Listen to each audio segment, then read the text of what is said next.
우리가 지금 바울의 3차 전도 여행을 살펴보고 있는데, 바울의 3차 전도 여행은 2차 전도 여행의 경로를 다시 밟으면서 사도 바울이 그동안 개척했던 교회와 성도들을 믿음 위에 굳세게 세워주는 것입니다.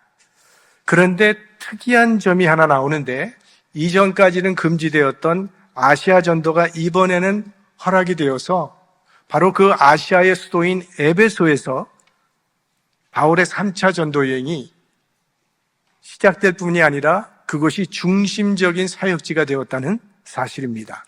그러니까 2차 전도 여행 때 우리가 기억하는 바와 같이 사도 바울은 아시아에서 복음을 전하기를 그렇게 원했지만 성령이 허락지를 않았다고 했습니다.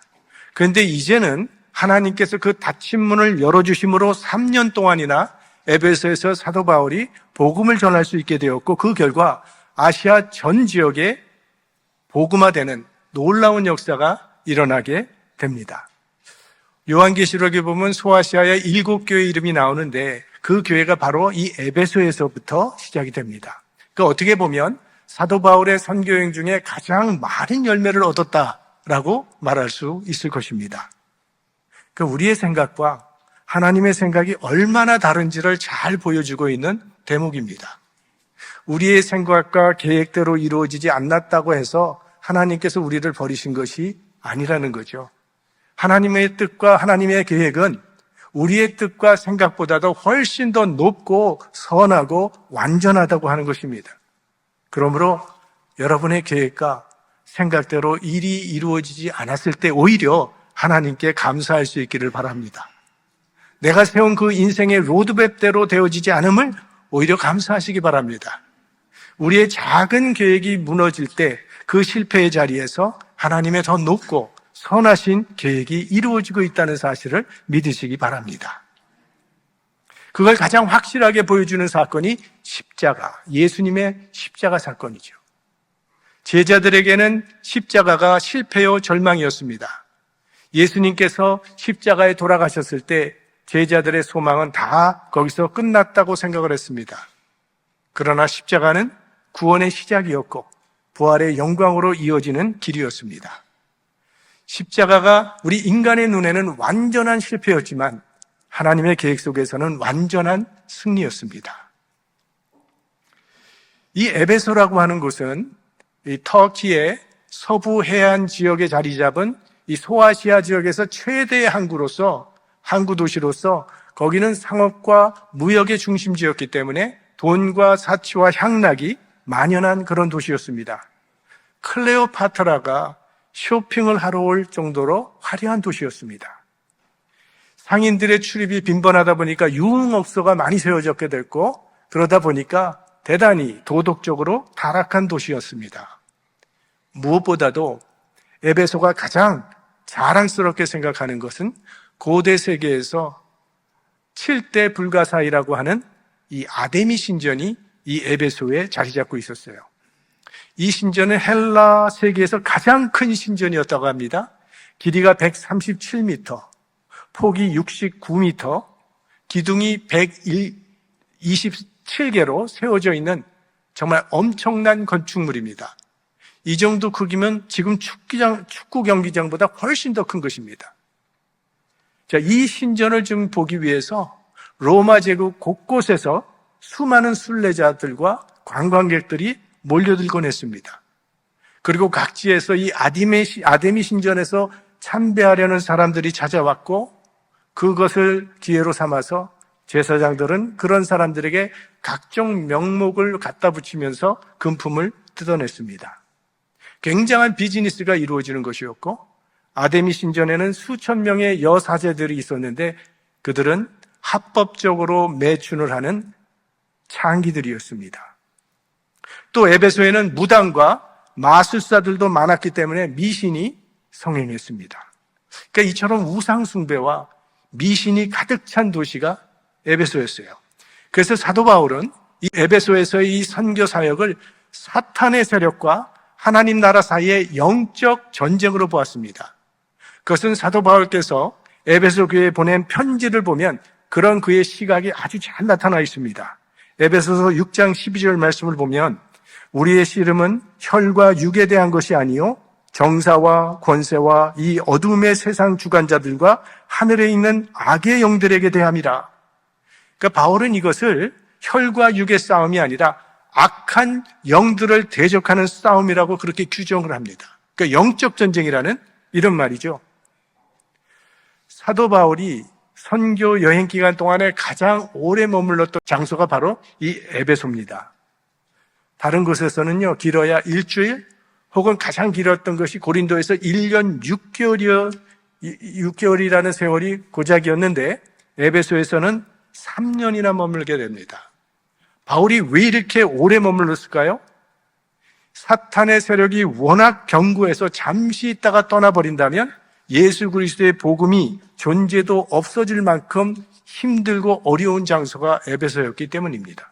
그래서 바울은 에베소 지역에 개척한 그 교회들을 쉽게 그냥 떠나버릴 수가 없었던 거죠.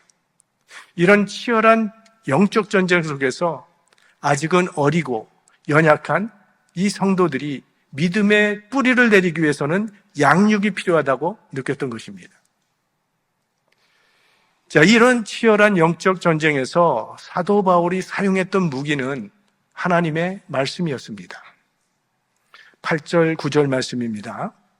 바울이 회당에 들어가 석 달 동안을 담대히 하나님 나라에 대하여 강론하며 권면하되 어떤 사람들은 마음이 굳어 순종치 않고 무리 앞에서 이 도를 비방하거늘 바울이 그들을 떠나 제자들을 따로 세우고 두란노 서원에서 날마다 강론하여. 사도 바울이 늘 그의 관습처럼 유대인의 회당에 들어가서 3달 동안 아주 열심히 하나님의 나라의 말씀을 전했는데 비방하는 무리들이 생겼습니다. 그러자 바울은 그들과 논쟁하지 아니하고 먼지를 털고 떠나버립니다. 이거는 예수 그리스도의 교훈을 그대로 따른 것입니다. 예수님께서 말씀하시기를 어떤 마을에 들어가서 복음을 전했더니 그 사람들이 영접하지도 않고 배척하거든 발에서 먼지를 떨고 떠나라고 예수님께서 말씀을 하셨어요. 그렇게 한 겁니다. 전도할 때 우리의 마음에 이런 생각을 할 때가 있어요. 저 사람 믿을 때까지 악착같이 물고 늘어지면 믿겠지. 10번 찍어 안 넘어가는 나무 없다. 나무도 나무 나름대로입니다. 예수님께서는요, 너무 집착하지 말라고 말씀하시는 거예요. 우리는 증거할 책임은 우리에게 있지만 그 사람을 믿게 할 책임은 없다는 것입니다. 우리에게 주어진 사명은 복음을 증거하는 거예요. 그러나 그 사람이 믿고 안 믿고는 하나님께서 결정하실 일이라는 말씀이죠. 이제 바울은 이 반대하는 자들을 뒤로 하고 제자들을 세우는 일에 집중을 합니다. 예수님도 여러분 보시면 서기관이나 바리새인들을 설득하는 데 시간을 투자하지 않으셨어요. 12 제자들을 세우는 데 투자하셨고 그 중에서도 특별히 베드로와 야고보, 요한에게는 더 많은 시간을 투자하셨던 것을 우리는 사복음서를 통해서 깨닫게 됩니다. 교회가 잘 따르지도 않고 또 협력하지 않는 그런 사람들에게 오히려 더 많은 관심을 가지고 더 많은 시간을 투자해서 그들도 함께 할 수 있도록 해야 하지 않느냐는 물음이 있을 수 있습니다. 물론 그것도 어느 정도는 필요하겠지만 교회가 어린아이 달래주듯이 그저 사람들 마음만 어루만져주고 위로해주는 데만 머물게 된다면 제자들을 세우고 복음을 전도하는 본래의 사명을 잃게 된다는 것입니다. 예전에 재직 수련회에 어떤 강산 목사님을 한 분 모셨는데 그 목사님이 이야기를 했던 게 아직도 제 기억에 남습니다. 교회는 유람선이 아니고 항공모함입니다. 이런 얘기를 하셨어요. 영적 전쟁터에 있는 전투함이라는 그런 사실이에요. 바울은 두란노 서원에서 이제 제자들을 가르치고 훈련하는 일에 자기의 시간과 에너지를 다 쏟아붓습니다. 자, 이 두란노 서원이라는 이야기를 여러분들은 많이 들어보셨을 거예요. 한국의 출판사도 이런 이름을 갖고 있는데 이건 일종의 아카데미 같은 곳입니다. 바울이 이 아카데미, 이런 장소를 빌린 거예요. 그리고 그곳에서 날마다 성경을 가르쳤다고 했어요. 일주일에 한 번이 아니라 날마다 성경을 가르쳤고 날마다 이들은 제자 훈련을 받았어요. 사실 주일날 이렇게 한 번 예배 드리면서 변화를 기대한다고 하는 것은 참 어렵습니다. 변화가 일어나려면 매일 말씀 안에 있어야 합니다. 매일 말씀 안에서 거하는 삶을 훈련하지 않으면 변화는 기대하기가 힘들어요. 그거 매일 실천할 수 있는 좋은 방법이 큐티라고 말씀을 드렸지요. 우리 가운데는 새벽 기도에 매일 나오시는 분들도 계세요. 그러나 누구나 매일 교회에 나올 수 있는 상황은 되지 않습니다. 그러나 누구나 매일 집에서 혹은 직장에서 말씀 읽고 실천하는 훈련은 할 수 있습니다. 우리가 예수 그리스도의 장성한 분량에 이르도록 매일 이 말씀 안에서 살아가는 그런 훈련을 할 수 있게 되기를 바랍니다. 자, 이 사도 바울의 말씀 사역의 열매가 우리 10절에 나오는데요. 같이 보겠습니다. 이같이 2해 동안을 하매 아시아에 사는 유대인이나 헬라인이나 다 주의 말씀을 듣더라. 자, 2년 동안 날마다 두란노 서원에서 말씀 사역을 했더니 아시아에 사는 모든 자들이 다 주의 말씀을 듣게 되었다라고 말을 합니다. 근데 여기서 의문이 생기게 됩니다. 그 당시 사람들은요, 일하는 스케줄이 오전 7시부터 11시까지 일을 합니다. 그리고 가장 더운 오전 11시부터 4시까지는 일을 하지 않고 쉬면서 낮잠을 즐기고 이렇게 쉬는 시간을 갖습니다. 그리고 다시 오후 4시부터 9시까지 일을 하는 거예요. 그런데 한 성경 사본을 보면 사도 바울이 사람들이 일하지 아니하는 그 시에스타 시간인 오전 11시부터 오후 4시까지 두란노 서원을 빌려서 성경을 가르쳤다고 그렇게 기록되어 있습니다. 그리고 그 외 시간에는 바울도 생계를 위해서 일을 했어야 했습니다. 바울은 우리가 아는 것처럼 자비랑 선교사였기 때문에 오전 7시부터 오전 11시까지는 장막 만드는 일을 했고 오전 11시부터 오후 4시까지는 두란노 서원에 와서 성경을 강론했고 다시 4시부터 9시까지는 일터에 가서 장막 만드는 일을 했다는 겁니다. 다른 사람들은 이제 오후 9시 일이 끝나면 집에 들어가서 편안히 잘 수 있었겠지만 바울은 매일 성경을 강론했다고 하니까 다음날 성경 강론을 위해서 준비하기 위해서 잠을 주려 했을 것입니다. 사도 바울이 하나님의 나라에 대해서 증거하는데 아무 말이나 그냥 자기가 하고 싶은 말을 했을 리가 없습니다. 기도하는 가운데 성령의 감동을 받아서 하나님의 나라에 대한 말씀을 연구해서 하나님께서 과연 나를 통해서 무슨 말을 하시는지 원하시는지를 그 메시지를 붙잡아서 그 메시지를 전했을 거예요. 의문은 이겁니다. 바울의 스케줄을 보면 절대로 다른 지역에 가서 복음을 전할 겨를이 없었다는 거예요. 그렇다면 어떻게 바울은 두란노 서원에만 있었는데 아시아에 사는 모든 자들이 다 주의 말씀을 듣게 되었을까요?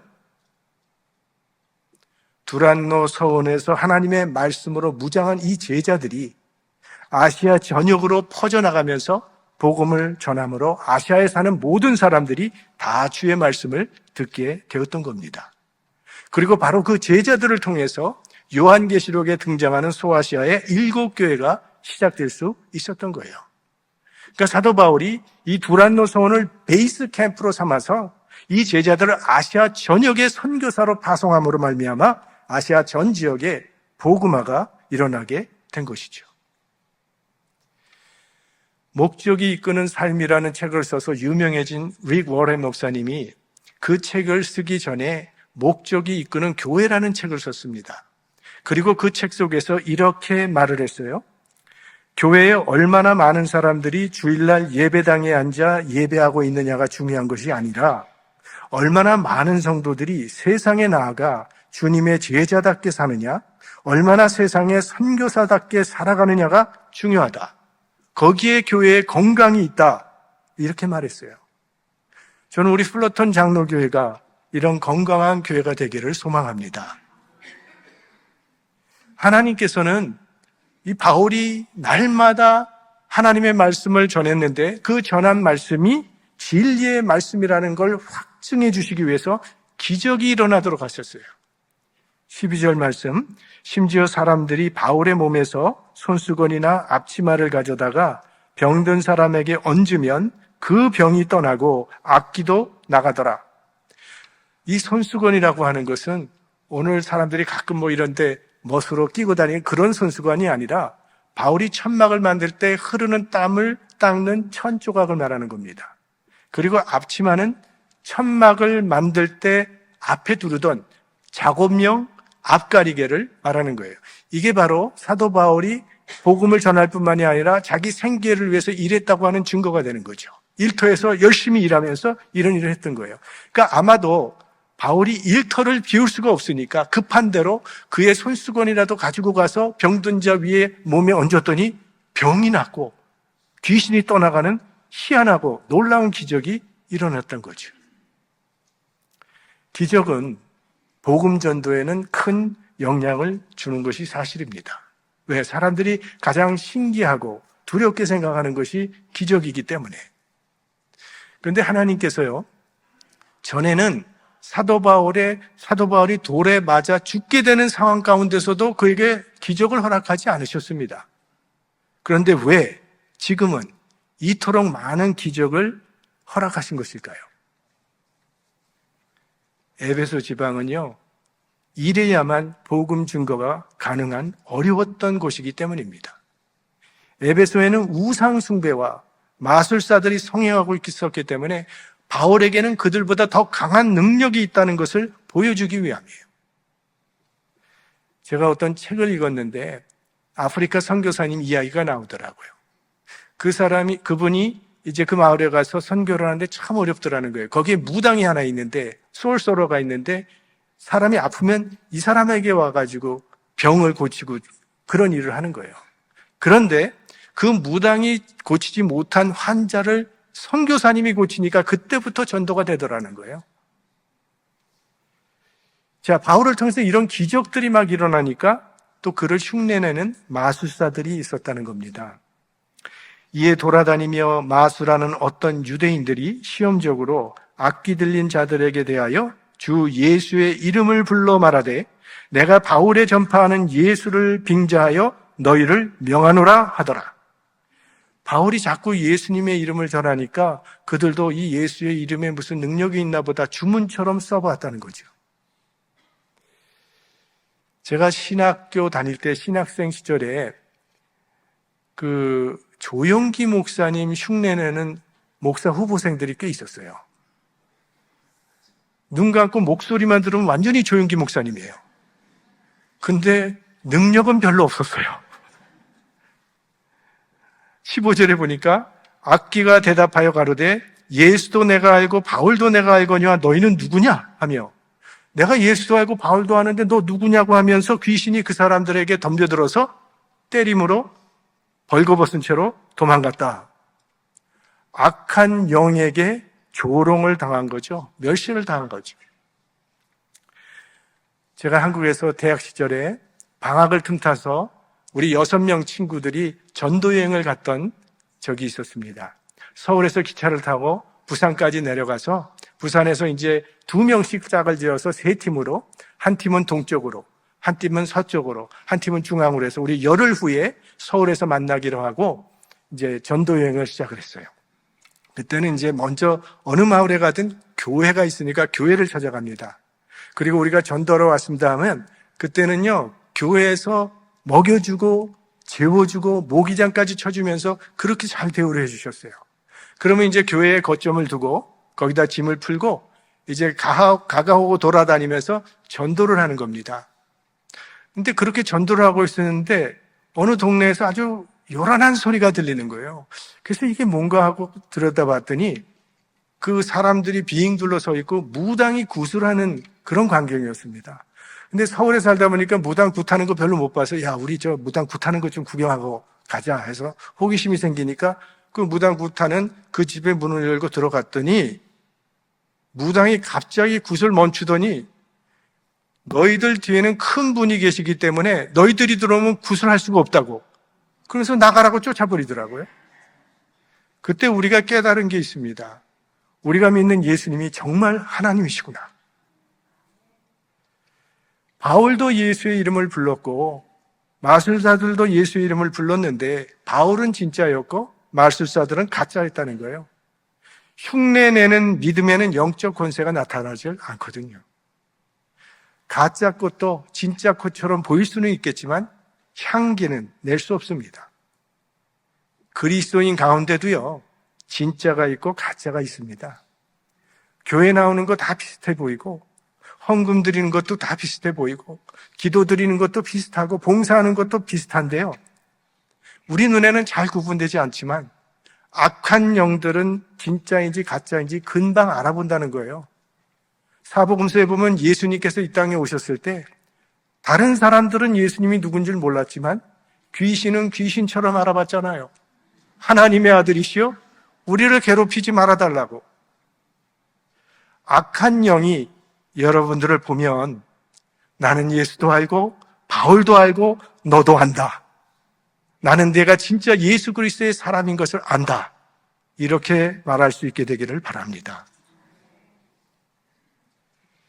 이제 이 바울의 사역을 통해서 에베소 가운데 회개 운동이 일어났습니다.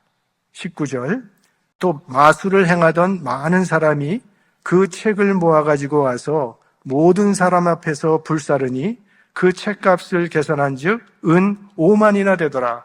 그러니까 그동안 마술을 통해서 돈을 벌던 이 마술사들이 그들이 그렇게 믿고 의지했던 마술책들을 모두 모아가지고 와서 불태워버렸는데 그 가치가 은 5만 정도가 된다고 했는데, 은 5만이라는 것은 지금의 돈으로 환산해보면 약 1,000만 달러 정도가 되는 큰 액수예요. 책값이 1,000만 달러였다는 거죠. 그러니까 하나님의 말씀은 회개와 삶의 변화를 일으키는 능력이 있다는 것을 보여주는 거죠. 사도 바울이 에베소 교회에 보낸 그 에베소서를 보면요, 바울 선생이 하나님의 말씀을 성령의 검이라고 그렇게 기록한 것이 에베소서에 나옵니다. 그러니까 사도 베드로가 오순절날 성령이 충만해서 설교를 했더니 사람들이 마음에 찔림을 받아서 우리가 어찌할꼬 했던 것처럼 오늘 사도 바울이 말씀을 선포할 때도 성령이 역사하심으로 사람들의 마음을 찌르고 깨뜨리는 회개의 역사가 일어났던 거예요. 이런 사도 바울의 에베소에서의 말씀의 사역의 결과가 오늘 보면 맨 마지막 절 20절에 나오고 있습니다. 함께 보겠습니다. 이와 같이 주의 말씀이 힘이 있어 흥왕하여 세력을 얻으니라. 말씀이 흥왕하여 세력을 얻었다. 그러니까 말씀이 왕성하게 퍼져나갔다는 그런 뜻입니다. 그러니까 제자들은 두란노 소원에서 날마다 바울을 통해서 하나님의 말씀을 배웠고 하나님의 말씀을 들었습니다. 그리고 그 듣고 배운 하나님의 말씀대로 살았더니 아시아에서는 많은 사람들이 주님을 믿게 되었다는 그런 말씀이죠. 사실 우리들도 늘 하나님의 말씀을 듣고 있고 이렇게 교회에 와서도 하나님의 말씀을 듣고 있고 우리가 기독교 방송을 통해서도 하나님의 말씀을 늘 듣고 있습니다. 그런데 말씀을 듣기만 하는 사람들에게는 아무 일도 일어나지 않습니다. 그러나 말씀대로 사는 사람들에게는 반드시 하나님의 역사가 일어나게 됩니다. 하나님의 역사는 언제나 말씀대로 사는 복음의 증인들을 통해서 일어났다는 사실을 기억할 필요가 있습니다. 하나님은 우리가 말씀을 많이 듣는 사람이 되기를 원하시는 것이 아니라 말씀을 따라 사는 사람들이 되기를 원하십니다. 말씀은 들을 때 능력이 나타나는 것이 아니라 실천할 때 능력이 나타나는 것입니다. 그래서 예수님께서 나의 말을 듣고 행하는 자라야 반석 위에 집을 짓는 사람이라고 말씀을 하셨죠. 이런 사람들은 어떤 사람들인가 하면 설교를 통해서나 성경 공부를 통해서 은혜를 받은 것으로 끝내지 않습니다. 그 받은 은혜를 가지고 내가 어떻게 살 것인가를 고민하고 삶에 적용하기 위해서 노력하는 사람들이죠.